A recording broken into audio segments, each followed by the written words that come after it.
Hi IFS, thanks for joining me on this live chat. We're going to get right into it, which is tips for starting intermittent fasting. This is a really common question. People often want to know what's the best resource to go to, where can they find more information on intermittent fasting, and how can they find out what to get started and how. It's not rocket science. I don't mean to be harsh, but what I mean by that is there's nothing you need to buy, there's no special program that you need to read. It's simply eating within a restricted window of time. That's it.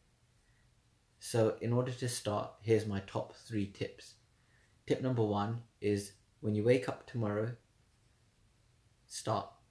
And that means take a bottle of water with you, sip the bottle of water throughout the morning until you get to lunchtime. Once you get to lunchtime, then you can start eating, and you want to eat breakfast and lunch after 12 p.m. So you might start your day off with some oats, for example, at noon.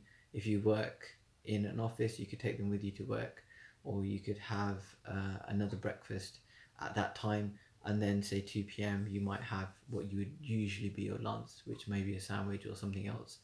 And then depending on what your routine is after that, if you go to the gym before you go home in the evenings, you may want to have a light snack before the gym, and then have your main meal when you get back home after the gym. Otherwise, if you're not doing that, then you can have dinner when you get home, and then have a snack before your eating window ends, which is at 8 p.m. The usual time that people do intermittent fasting is 12 p.m. to 8 p.m., and that's an 8-hour window, and that's what's usually recommended in most cases because it works socially. Dinner is usually the most social meal of the day when the family or when you sit together with friends, and that's why pushing and missing breakfast helps to be able to have that time in the evening to then just focus on socializing and eating, and those two go very close together. They're very linked.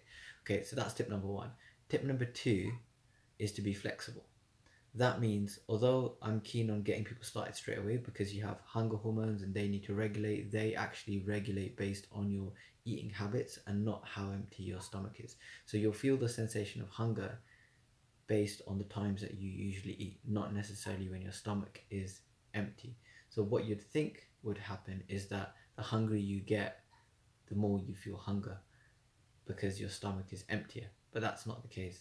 Hunger is not related to how empty the stomach is, and that's why people who experience hunger, if you do a 24-hour fast, you'll have periods where you feel hungry and periods where you don't, although the stomach is still empty. Conversely, you may have a big meal, it can take 12 hours to go through the digestive system.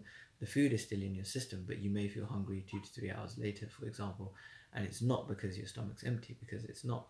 It's because of the timings of your meals in the past dictate when you experience hunger. That's one of the things that feeds into that. There's other things as well, like cues. If you go past a Subway or another restaurant, you may smell the food, and that may cue a hunger reflex. There's other things, and it's quite interesting, but it's pretty much all psychological. So the second point is about being flexible, meaning if there's a day when you can't do intermittent fasting, skip it. Or if there's a day when you're really struggling, just eat. The most important thing is that you get your calories in a narrow window of time. If you can't manage it on that day, that's fine. You'll come back to it the next day. Which brings me on to the third point of getting started. People want to know how long it's going to take. I usually tell them 12 weeks to get benefits and to get drastic changes in their body composition. That gives their body enough time to adapt to burning fat for fuel, and you need to stay consistent. You may miss a day here or there, but if you stay consistent over that period, you'll get to your goal and you'll lose the weight. So there's the top 3 tips for getting started. Be consistent, be flexible, but also just get started.